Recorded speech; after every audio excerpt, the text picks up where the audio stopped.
ఒకటిగా మనం ధ్యానం చేసుకుందాం.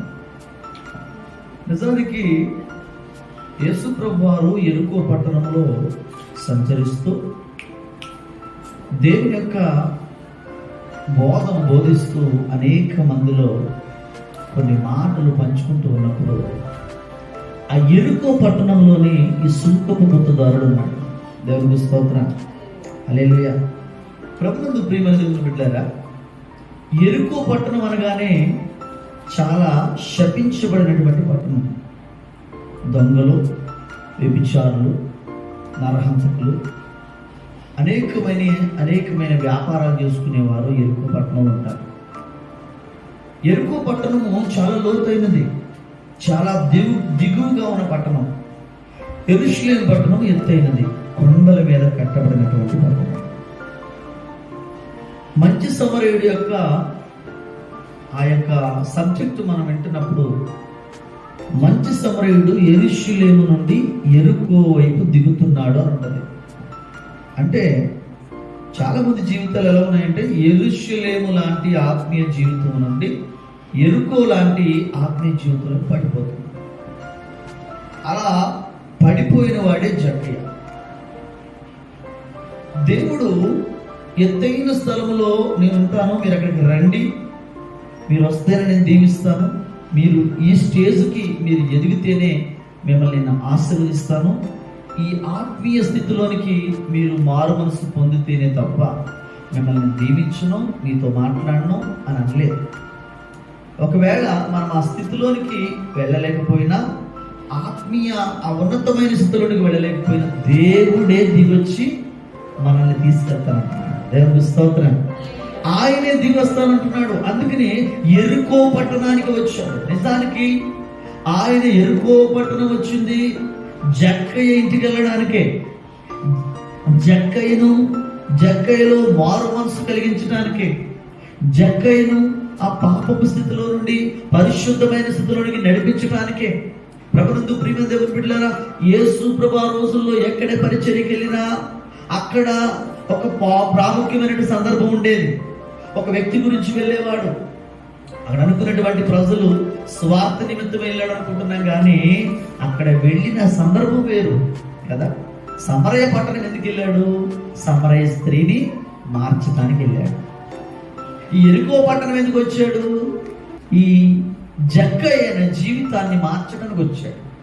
ఒక విషయాన్ని మీరు బాగా అర్థం చేసుకోండి.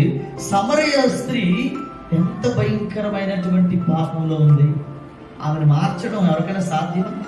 ఎవరైనా మార్చగలరు? అలాగే యెరికో పట్టణంలోని జక్కయ్యను మార్చడం ఎవరికైనా సాధ్యమా? ఎవరైనా మార్చగలరా? ఎంతమంది చెప్పినా వింటాడా? రెండు, ఇతని దగ్గర డబ్బు ఉంది, బలం ఉంది కదా, నోటి దురుస్తుంది, నోటితో ఏదైనా మాట్లాడగలడు, ఎవరిని ఎక్కడ పెట్టాలో తెలుసు. అందరూ కూడా వణికిపోతున్నారు. ఆ ప్రాంతంలో ఇతని దగ్గర అప్పులు తీసుకున్న వాళ్ళందరూ కూడా భయపడిపోతున్నారు.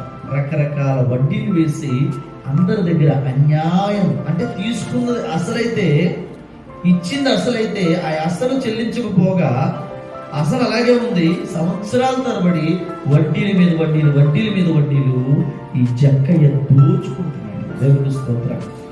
ఇలాంటి వాళ్ళ లోకంలో చాలా మంది ఉన్నారు. క్రైస్తవుల్లో ఇలాంటి వాడు ఉండకూడదని దేవుడు చెప్తున్నాడు. దేవుడు నమ్ముకున్న బిడ్డలు ఇలాంటి వాళ్ళు ఉండకూడదు. చాలా మంది వడ్డీ వ్యాపారాలు చేసి వారి జీవితాలను పాడు చేసుకుంటున్నారు. దేవుడు వడ్డీ వ్యాపారం చేయొద్దు అంటున్నాడు. వడ్డీ తీసుకోవద్దు అన్నట్టుగా మాట్లాడుతున్నాడు దేవుడు.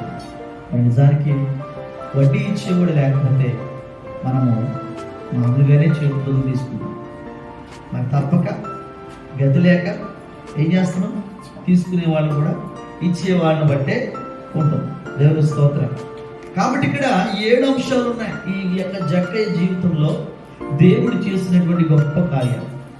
అందుకనే ప్రభునందు ప్రియమైన దేవుని బిడ్డలారా, ఈ యెరికో పట్టణం వచ్చేటప్పటికి ఈ జక్కయ్య ఈ జీవితం ఎలా ఉందంటే ఆహ్లాదకరంగా ఉంది, ఆనందకరంగా ఉంది, ఆడంబరంగా ఉంది.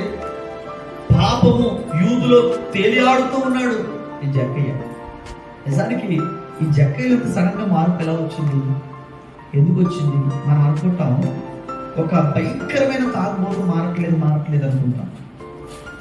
ఒక తిరుగుబోతు మారట్లేదు అనుకుంటాం, ఒక లంచగొండి మారట్లేదు అనుకుంటాం, ఒక పాపాత్ముడు మారట్లేదు అనుకుంటాం. కానీ ఎవరో ఈ జక్కయ్య గురించి కదా, నిజానికి ఎలాగైతే యేసు ప్రభు జక్కయ్య గురించి ఆలోచన చేసి ఇంటికి రావాలనుకున్నాడో, ఈ రోజున మన చుట్టూ ఉన్న వారి గురించి మనం చెప్పి చెప్పి చెప్పి వారు మార్పు చెందకపోతే ఖచ్చితంగా దేవుడు ఖచ్చితంగా వారి జీవితాలను పట్టించుకోవాలని మనం ప్రార్థన చేయాలి. దేవుని స్తోత్రం. చెప్పి చెప్పి చెప్పి వినకపోతే చేసేది ఏముంది? ప్రార్థన చేయాలి. ప్రార్థన చేస్తున్నట్టుగా కూడా వ్యక్తికి తెలియకూడదు, అలా చేయాలి ప్రార్థన. చాలా మంది మీ గురించి ప్రార్థన చేస్తామండి, మీరు బాగా మారాలని ప్రార్థన చేస్తాను. ఒకవేళ చెప్పకపోయినా పర్లేదు, సీక్రెట్గా ఆ వ్యక్తి జీవితం గురించి, ఆ బలహీనతల గురించి, ఆ పరిస్థితులను బట్టి మనం ప్రార్థన చేసేవారుగా ఉండాలి. ఈ రోజున ప్రార్థన ఎవరి కోసం చేస్తాం? మనం ఎవరి కోసం చేస్తాం కదా? ఈ రోజున ప్రార్థన శత్రువుల కోసం కూడా చేయాలి.